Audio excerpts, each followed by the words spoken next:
Olá, meus queridos irmãos, minhas irmãs, com muita satisfação cumprimento a todos em mais essa oportunidade de abrirmos a palavra de Deus e podermos juntos compartilharmos. Eu gostaria de convidá-los para uma palavra de oração. Senhor Deus, nos abençoe neste momento, onde abriremos a Tua palavra para buscar o sustento de nossa fé. Santifica-nos, Senhor, na Tua palavra, porque a Tua palavra é a verdade. Fortaleça os nossos pensamentos, as nossas escolhas e principalmente a nossa conduta, para que possamos andar sempre em novidade de vida, guiados pelo Teu Santo Espírito, através da Tua santa e bendita palavra. É o que te suplicamos, agradecidos, em nome de Jesus. Amém. Nenhuma condenação. Lição de número 9 desse trimestre. Curioso que essa expressão mexe no ponto muito íntimo de nossas decisões e traz, de certa forma, um grande conforto para aqueles que fazem a opção de ser guiado pela luz, de ser guiado por Cristo, de ser guiado por Deus. O verso principal, Romanos capítulo 8, verso 1, diz o seguinte: agora nenhuma condenação há para os que estão em Cristo Jesus, que não andam segundo a carne, mas segundo o Espírito, com E maiúsculo. Está se referindo à terceira pessoa da Santíssima Trindade. Quando Jesus foi embora, o Espírito Santo veio para o ministério contínuo até que se completasse a obra que Ele pediu para mim e para você realizar. E Ele teria uma missão específica de convencer o mundo do pecado, da justiça e do juízo. Nós somos os instrumentos vivos dos quais Deus usa para levar essa mensagem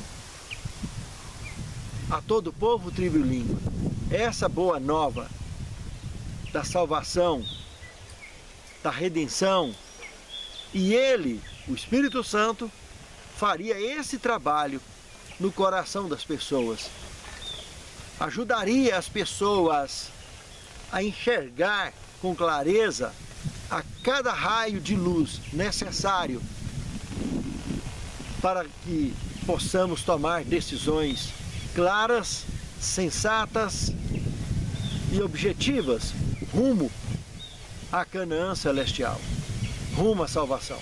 Esse texto de Romanos 8:1 apresenta, na realidade, é um nível expressivamente revelador do poder da graça redentora.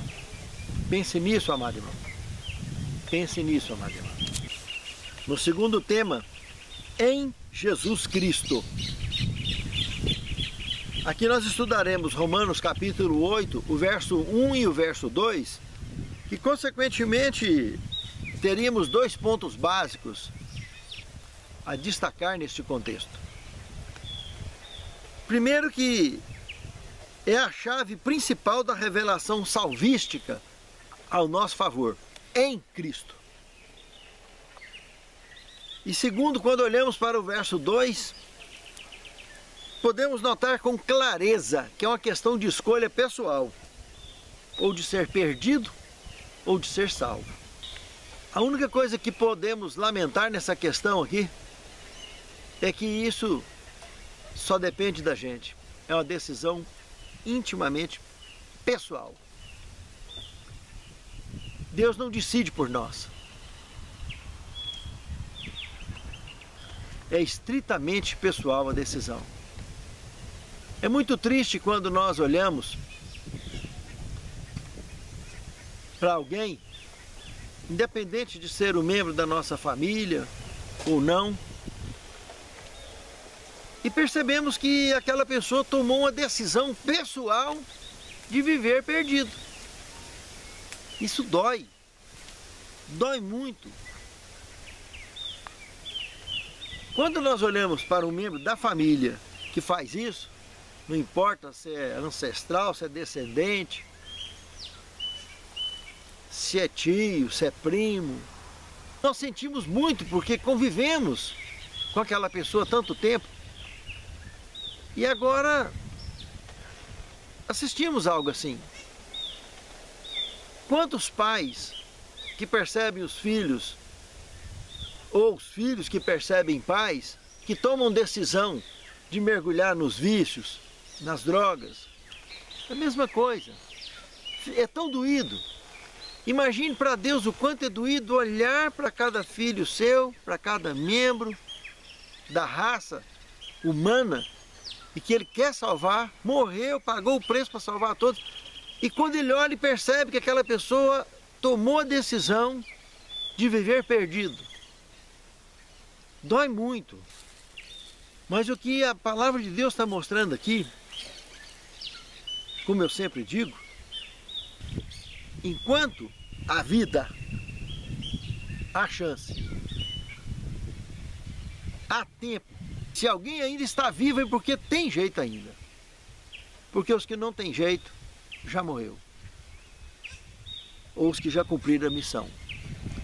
Se alguém está vivo ainda, é porque não cumpriu a missão e ainda pode mudar de ideia. E a única forma, conforme o contexto que estamos estudando, para isso acontecer com êxito, é em Jesus Cristo. É o que Paulo está comentando aqui em Romanos, capítulo 8, versículo 1 e versículo 2. Não tem outra maneira. Com Ele e por Ele e com Ele, alcançaremos com êxito o cumprimento da missão. Conseguiremos nos sentirmos salvos. Do contrário, nada feito.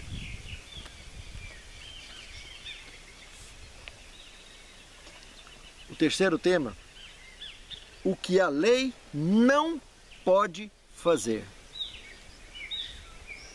Analisando Romanos capítulo 8, versículo 3 e 4, podemos tirar aqui desse contexto pelo menos 5 pontos básicos. O primeiro deles é que a lei se encontra fraca pela carne. Expressão de Paulo aqui nesse contexto. O que ele estava querendo dizer com isso? A lei se encontra fraca pela carne. Paulo estava com a sensação de que quanto mais tempo a humanidade vivia sobre a face da terra, mais se ampliava o pecado. É lógico, se amplia o volume de pessoas habitantes do planeta Terra, automaticamente ampliaria também o pecado. E com isso é como se a lei perdesse força a cada momento. É como se pegássemos as 2 tábuas dos 10 mandamentos e tentar fixar ela num ambiente estritamente voltado para o pecado. É uma fraqueza, é uma inutilidade muito grande a sensação de uma missão desse gênero. É o que Paulo está tentando mostrar aqui. O segundo ponto, que quando Deus percebeu que só questão de orientação, de instrução, não conseguia atingir as pessoas, a simples orientação, a simples educação pela lei, pela palavra de Deus, Deus resolve enviar seu próprio filho. Mas só que aqui ele comenta, em semelhança de carne do pecado. Aqui está revelando a encarnação de Cristo como um mistério e um ministério que resolveria a questão da salvação do homem, do plano da redenção. Porque se a lei exigia sangue e sangue puro, então estava vindo o próprio Filho de Deus. E quando ele se faz carne, no ventre de Maria, recebe o sangue de Maria. A genética do pecado que Maria já vivia na terra, da raça caída, da raça humana.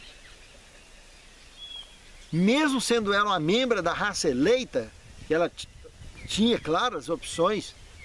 Não teve pessoa melhor no planeta Terra, naquela ocasião, para que essa missão pudesse ser realizada. Por isso ela foi escolhida. Mas era uma pecadora, uma mortal, um ser humano como qualquer um de nós. E que corria o sangue, a genética na veia, uma genética braba, na qual veio o sangue de Raabe, na qual veio o sangue de Salomão, o sangue de Davi, sangue de pessoas que tiveram muito problema com o pecado, tendências muito violentas. E aquele sangue circularia, aquele código genético circularia nas veias do Filho de Deus agora, que se fez carne e habitou entre nós, na nossa semelhança. É interessante quando Paulo comenta esse ponto aqui da semelhança, em semelhança do pecado, em semelhança da carne, do pecado. Veja que nós fomos feitos à imagem e semelhança de Deus. Quando Adão e Eva foram criados puros, sem pecado, à imagem e semelhança de Deus, não é o que ocorreu aqui agora. Aqui Deus nasceu à nossa semelhança. O próprio Filho de Deus inverteu completamente. Lá nós nascemos à imagem e semelhança dele e nos tornamos, infelizmente, por escolha própria, nos tornamos mortais. Éramos imortais, éramos raça pura e nos tornamos uma raça caída. Agora vem o Filho de Deus e nasce na nossa semelhança, não na semelhança dele, na nossa, na semelhança de pecado. E isso, terceiro ponto aqui, porque o pecado na carne estava trazendo esse problema todo e ele na própria carne paga o preço e vence o pecado. Ele condenou o pecado na própria carne dele, liquidou com o pecado, fazendo escolhas sensatas. Viveu como um de nós, cresceu como um de nós, sentindo dor, sentindo emoções fortes, chorou entre nós, sentiu sede, morreu, foi sepultado como qualquer um. E isso, o quarto ponto abordado aqui, para que a justa exigência da lei se cumprisse em nós, que não andamos segundo a carne, mas andamos segundo o Espírito com E maiúsculo. Volta lá na missão do Espírito, olha, convencendo o mundo do pecado, da justiça e do juízo. Se eu aceitei essa missão, esse convencimento, eu me converti. Se eu me converti, eu mergulho na obra do Espírito, levando a todo o povo, tribo e língua. Se eu me entusiasmo com isso, eu batizei no fogo. Então, batizar no Espírito Santo é isso. É estar completamente convencido da obra do Espírito e envolvido nesse trabalho, convertido, deixando as obras da carne e seguindo as obras do Espírito, deixando as obras das trevas e andando e desenvolvendo as obras da luz, com o auxílio e a bênção do Espírito Santo em nós. Cristo venceu o pecado dessa forma, nos servindo de exemplo. Por isso que, por quinto ponto aqui a ser observado dentro desse contexto, o que a lei não pode fazer é nada, além de informar, além de apresentar o caminho da educação. Mas nós é que escolhemos se queremos ou não sermos educados pela lei, educados pela palavra de Deus. Se nós vamos aceitar a educação cristã ou não. Se vamos aceitar a educação divina ou não. Para isso somos chamados para sermos membros de uma raça eleita. Se aceito ser membro da raça eleita, eu vou ser redimido, vou voltar a ser membro da raça pura. Se eu não aceito, vou mergulhar direto na raça caída. Vou continuar como membro da raça caída até o tempo, a oportunidade que Deus me deu encerrar, não ter mais o que ser feito, e eu vou ter que ceder lugar para que outro nasça e possa fazer aquilo que eu não fiz. Enquanto estamos vivos, temos chances. Não tem pecado, não tem lama, não tem poço tão fundo que alguém não possa sair. Enquanto temos vida, temos chance de cumprir com a missão que o Senhor nos confiou. Porque os membros desse planeta estão aqui estritamente para se recuperarem. Porque originalmente os mundos que Deus criou, que não pecou, não sofrem os problemas que nós sofremos aqui. Não vivem e nem compartilham morte com ninguém, nem doença, nem nada. Vivem à imagem e semelhança de Deus, na paz de Cristo eterna, no universo onde vivem.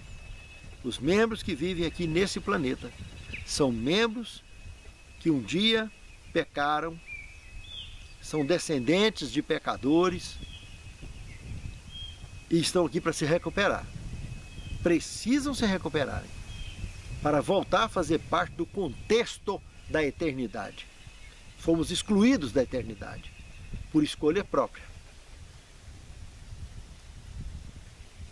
Aqui neste mundo, se quisermos um dia fazer parte desse contexto da redenção, da eternidade, precisamos escolher andar com Cristo.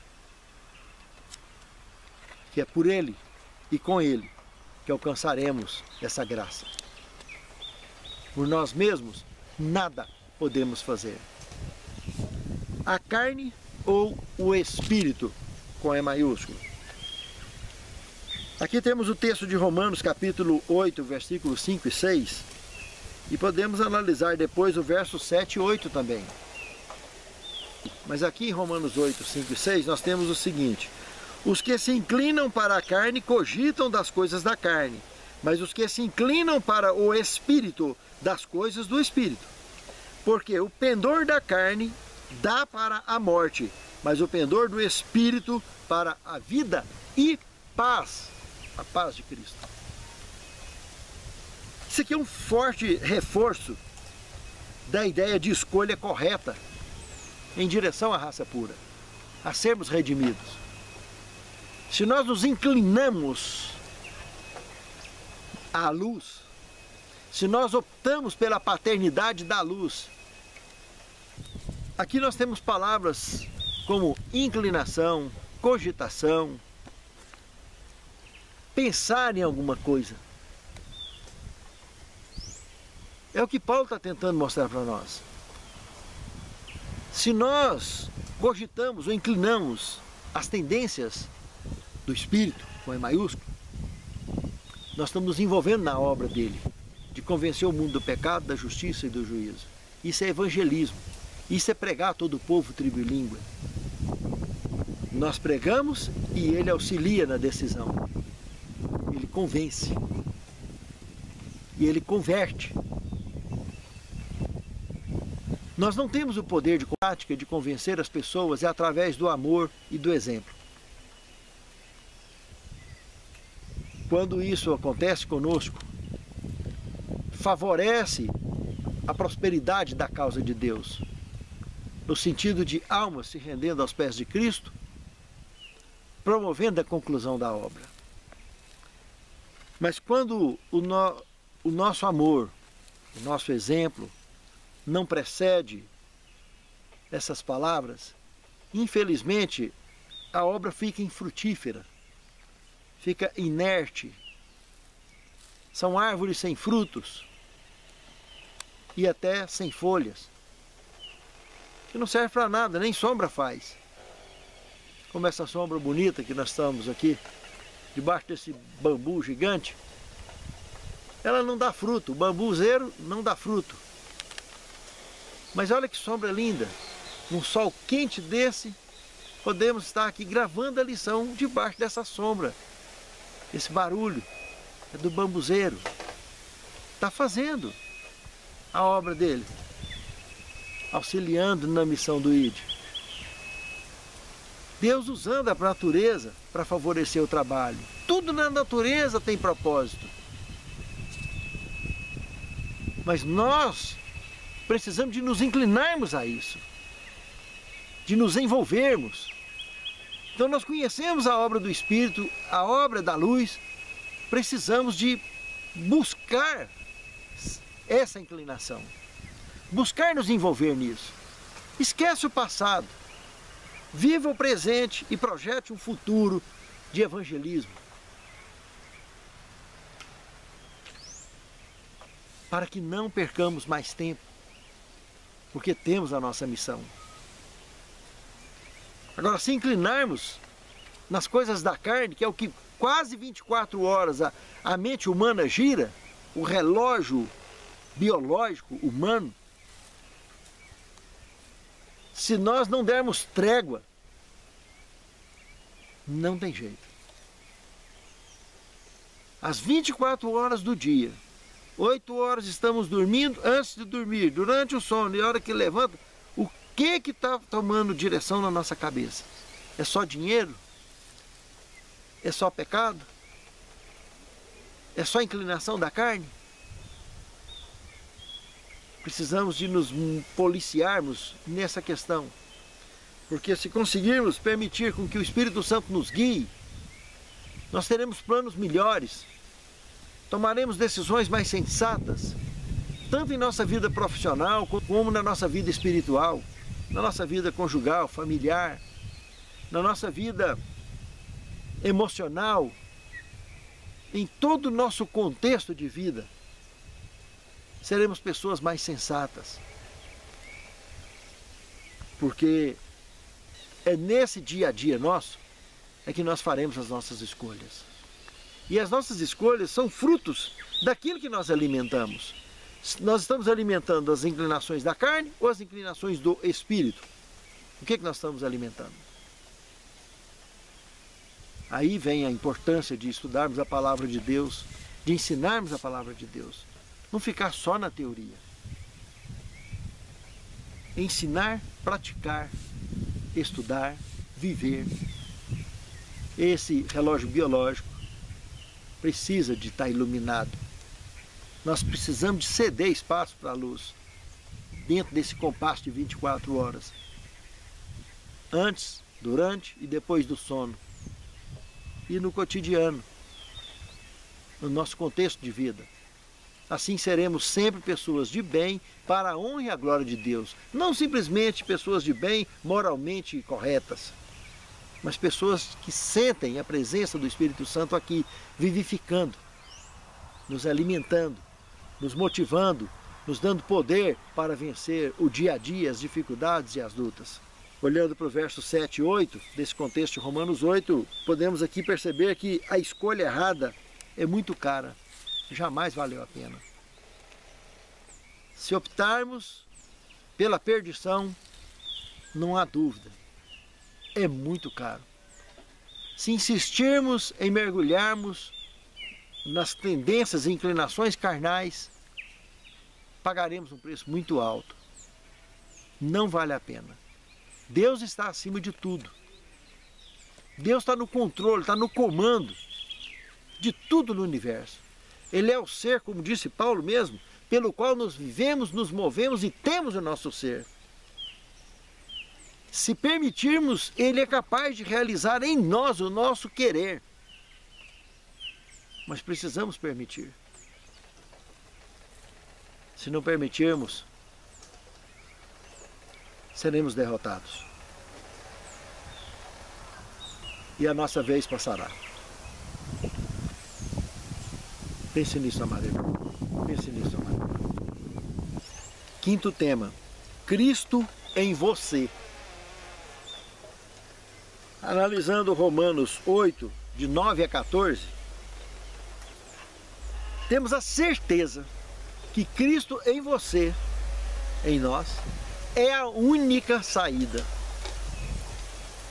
Em poucas e boas, esse texto nos confirma as palavras de Cristo, lá em João, capítulo 11, verso 25 e 26, lá no cemitério, onde ele foi lá para ressuscitar Lázaro. Mas ninguém sabia que ele ia ressuscitar Lázaro. E lá ele usou uma expressão muito forte. Falou que quem crê em mim e estiver vivo jamais morrerá. Raciocina isso, há 2000 anos atrás. Que expressão mais pesada. Lá no Evangelho de João, no capítulo 4, no verso 14, também na conversa que ele teve com aquela mulher samaritana, ele usou uma expressão também muito forte. Quem beber dessa água que eu lhe der, nele vai se tornar uma fonte a jorrar para a vida eterna. É outra expressão muito forte. E Jesus não estava mentindo, não estava exagerando. Quando ele disse, lá no cemitério, onde estava Lázaro, antes de ressuscitar Lázaro, quando ele disse que jamais morrerá, viverá para sempre, ele estava dizendo a verdade. Porque, biblicamente, as pessoas que já foram sepultadas, na realidade, elas estão dormindo, segundo a ótica bíblica, porque no verso 11, do capítulo 11, desse mesmo contexto, do Evangelho de João, ele disse: Lázaro, nosso amigo, dorme, mas vou despertá-lo do sono. Meus amados, a morte é um sono. E se está dormindo, não está morto. Cristo não estava falando nada fora do contexto. O problema é que as pessoas querem estar vivas como se estivessem mortas.